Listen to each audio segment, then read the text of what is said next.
നമ്മളിന്ന് ചെയ്യാൻ പോകുന്നത് നല്ല ഡ്രൈ ഫ്രൈ ആണ്. നോൺ വെജിറ്റേറിയൻ ടേസ്റ്റുള്ള vegetarian dry fry. Soya chunks ആണ് നമ്മളത് ചെയ്യാൻ പോകുന്നത്. കോക്കനട്ട് ഒക്കെ ഇട്ട് ഡ്രൈ ആയിട്ടുള്ള ഫ്രൈ ആയിട്ടാണ് ചെയ്യാൻ പോകുന്നത്.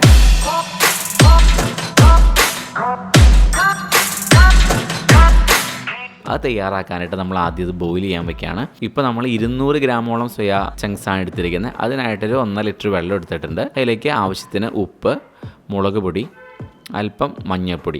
ശരിക്ക് സോയാ ചങ്ക്സ് ബോയിൽ ചെയ്യുമ്പോൾ വെറും സാധാരണ വെള്ളത്തിൽ അല്പം ഉപ്പിട്ട് കൊടുത്ത് മാത്രമേ വേവിക്കാറുള്ളൂ. ഇതെല്ലാം നമ്മൾ ഊറ്റിക്കളയുന്നതാണ്. അപ്പോൾ നമുക്ക് ഇഷ്ടത്തിന് ചെയ്യാം. അത് ഞാൻ ജസ്റ്റ് കുറച്ചും കൂടി അതിലേക്കൊരു കളർ കിട്ടാൻ വേണ്ടി മാത്രം ആഡ് ചെയ്തതാണ്. ചെറിയ പീസ് ആയിട്ടുള്ള സോയാ ചങ്ക്സ് ആണ് നമ്മൾ വാങ്ങിച്ചിരിക്കുന്നത്. അപ്പോൾ അത് നമ്മൾ 200 ഗ്രാമോളം, 1 കപ്പോളം നമ്മൾ എടുത്തിട്ടുണ്ട്. അത് നമ്മൾ ഇട്ട് കൊടുത്തു. അത് നല്ല രീതിയിൽ ഒരു 20 മിനിറ്റോളം നമ്മൾ വേവിച്ചെടുക്കുന്നുണ്ട്. നല്ല രീതിയിൽ വെന്ത് വന്നതിന് ശേഷം മാത്രം നമ്മൾ 20 മിനിറ്റോളം നമ്മൾ ആ വെള്ളത്തിൽ നല്ലോണം തിളപ്പിച്ചു. അതിനുശേഷം നമ്മൾ സ്ട്രെയിനറിലേക്ക് ചേഞ്ച് ചെയ്തു. വെള്ളം നമ്മൾ എടുക്കുന്നില്ല, ആ വെള്ളം ശരിക്കും ഊറ്റിക്കളയാണ്. ഇനി നമ്മളിതിൻ്റെ മസാല തയ്യാറാക്കാനായിട്ട് ഒരു 3 ടേബിൾ സ്പൂണോളം ഓയിൽ ഒഴിച്ചു കൊടുത്തു. ഇത് നമ്മൾ സാധാ വെജിറ്റബിൾ ഓയിലാണ് ഒഴിച്ചിരിക്കുന്നത്. ആദ്യം തന്നെ പെരിഞ്ചീരകം ഇട്ട് പൊടിച്ചു. ഒരു നോൺ വെജിൻ്റെ ഒരു ഇത് കിട്ടാനായിട്ട് പെരിഞ്ചീരകം നമ്മൾ ആദ്യം പൊട്ടിക്കുന്നത് നല്ല ടേസ്റ്റായിട്ട് കിട്ടും. ഇനി ഇതിലേക്ക് നമ്മൾ അല്പം തേങ്ങാക്കൊത്ത് ഇട്ട് കൊടുക്കുന്നുണ്ട്. ചെറിയ സ്ലൈസ് പീസായിട്ട് കട്ട് ചെയ്തിട്ടുള്ള തേങ്ങാക്കൊത്ത് ഇട്ട് കൊടുത്തു. അതൊന്ന് ബ്രൗൺ ആയതിനു ശേഷം മാത്രം നമ്മൾ ബാക്കിയുള്ള സംഭവം ഇട്ട് കൊടുക്കുക. ഒരു 1.5 ടേബിൾ സ്പൂണോളം വെളുത്തുള്ളി, 1 ഇഞ്ച് വലുപ്പത്തിലുള്ള ഇഞ്ചി നീളത്തിൽ കട്ട് ചെയ്തത്, 2 പച്ചമുളക് എടുത്തു നമ്മൾ സ്ലൈസ് ചെയ്തിട്ടുള്ളത് ഇട്ട് കൊടുത്ത് നമ്മൾ നല്ല രീതിയിൽ സോട്ട് ചെയ്യാണ്. ഇതും ശരിക്കും നല്ലോണം ഒരു വരണ്ട് വന്നതിന് ശേഷം മാത്രം അതിൻ്റെ ആ ഒരു ടേസ്റ്റ് ശരിക്കും ഓയിലിലേക്ക് പിടിച്ചതിന് ശേഷം മാത്രം ബാക്കിയുള്ള ഐറ്റംസ് ഇട്ട് കൊടുക്കുക. ഇനി ഇതിലേക്ക് കറിവേപ്പിലയും റെഡ് ചില്ലി ഇട്ട് കൊടുത്തു. അത് റെഡ് ചില്ലിയുടെയൊക്കെ കളർ മാറിപ്പോവാണ്ടിരിക്കാനാണ് ഇത്രയും ലേറ്റായിട്ട് നമ്മൾ ഇട്ട് കൊടുക്കുന്നത്. അത് ശരിക്ക് ഒന്ന് സോട്ടായതിന് ശേഷം നമ്മളതിലേക്ക് ഒരു സവോള, ഒരു മീഡിയം വലുപ്പത്തിലുള്ള ഒരു സവോള വളരെ നൈസായിട്ട് കട്ട് ചെയ്ത് ഇട്ട് കൊടുത്തിരിക്കുന്നത്. സോട്ടാവാനായിട്ട് ഒരു 1/4 ടേബിൾ സ്പൂണുള്ള ഉപ്പിട്ട് കൊടുത്തു. നല്ല രീതിയിൽ മിക്സ് ചെയ്യാണ്.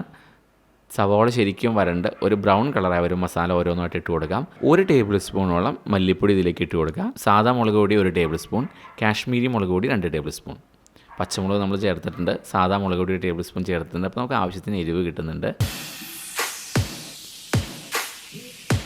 ഇത് നല്ല രീതിയിൽ വരണ്ട് വന്നു കഴിയുമ്പോൾ നമ്മളതിലേക്ക് അല്പം കൂടി ഓയിൽ ഒഴിച്ച് കൊടുക്കുന്നുണ്ട്. ഇനി നല്ല രീതിയിൽ പിഴിഞ്ഞിട്ടുള്ള സോയാ ചങ്ക്സ് ശരിക്കും ഒട്ടും വെള്ളമില്ലാതെ നമ്മൾ കൈകൊണ്ട് തന്നെ ശരിക്കും പിഴിഞ്ഞെടുക്കുക. നമ്മൾ സ്ട്രെയിനറിൽ ഊറ്റി വെച്ചാൽ അതിൻ്റെ വെള്ളം ഒട്ടും പോവില്ല.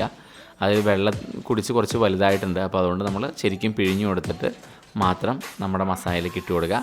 ഒരല്പം കൂടി വെള്ളം ഒഴിച്ചു കൊടുക്കുക. 1 കപ്പ് വെള്ളം കൂടി നമ്മൾ ഇതിലേക്ക് ഒഴിച്ചു കൊടുത്ത് ഡ്രൈ ആയിട്ടാണ് ശരിക്കും ഇത്. പക്ഷേ നമ്മൾ തുറന്ന് വെച്ചിട്ട് നല്ലോണം സോട്ട് ചെയ്യുന്നതുകൊണ്ട് അല്പം കൂടി വെള്ളം ഒഴിച്ചു കൊടുത്ത് നമ്മളിതിനെ നല്ല രീതിയിൽ മിക്സ് ചെയ്യുക.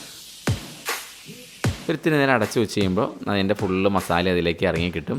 ഇനി ഇതിലേക്ക് നമ്മൾ അഡീഷണലായിട്ട് ചേർക്കുന്നത് ഒരു 1.5 ടേബിൾ സ്പൂണോളം സോയാ സോസ് ചേർക്കുന്നുണ്ട്. അപ്പോൾ നല്ലൊരു ഡാർക്ക് കളറിൽ നമുക്കത് കിട്ടും. ഇതൊക്കെ ഓപ്ഷനിലാണ്, ഇത് വേണമെന്നില്ല, ഞാൻ ജസ്റ്റ് ചേർത്തുന്നുള്ളൂ.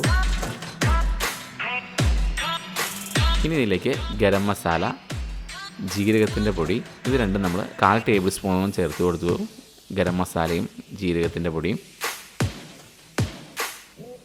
ഇപ്പോൾ നമ്മുടെ സോയാ ചങ്ക്സ് നല്ല ഡ്രൈ ആയിട്ട് റെഡി ആയിട്ടുണ്ട്. അല്പം കൂടി ഉപ്പിട്ട് കൊടുത്ത് നമ്മളിത് മിക്സ് ചെയ്യുകയാണ്. ഇപ്പോൾ നമുക്ക് കറുമുറാന്ന് കഴിക്കുന്ന ആ ഒരു ടെക്സ്ചറിൽ ഇത് കിട്ടിയിട്ടുണ്ട്. ഇനി ഇതിലേക്ക് നമ്മൾ അല്പം കൂടി കുരുമുളക് ക്രഷ് ചെയ്ത് ചേർത്ത് നല്ല രീതിയിൽ മിക്സ് ചെയ്യാം. നല്ല ടേസ്റ്റുള്ള ഐറ്റമാണ് നമുക്ക് കിട്ടിയിരിക്കുന്നത്. എല്ലാവരും ഇതേപോലെ തന്നെ ട്രൈ ചെയ്യുക. എല്ലാവർക്കും ഒരുപാട് ഇഷ്ടമാവും. തേങ്ങാക്കൊത്തൊക്കെ ഇട്ട് ശരിക്കും ഒരു ക്രഞ്ചി ആയിട്ടുള്ള ഫ്ലേവറിലാണ് നമ്മളിന്ന് എടുത്തിരിക്കുന്നത്. ഇത് നമുക്ക് ഇതേപോലെ സ്റ്റാർട്ടറായിട്ടോ മെയിൻ കോഴ്സായിട്ടോ സ്നാക്സാക്കി ആയിട്ട് യൂസ് ചെയ്യാം. ഇതിൽ നമുക്ക് ശരിക്കും നോൺ വെജിറ്റേറിയൻ ടേസ്റ്റാണ്. ശരിക്കും അത് നല്ല കറുത്ത് മുരിച്ചെടുക്കണം. വളരെ സ്ലോ ഫയറിൽ ഇട്ട് നമ്മൾ സോട്ട് ചെയ്ത് എടുക്കുകയാണെന്നുണ്ടെങ്കിൽ നല്ല ശരിക്കും ഡാർക്ക് കളറിലത് കിട്ടും.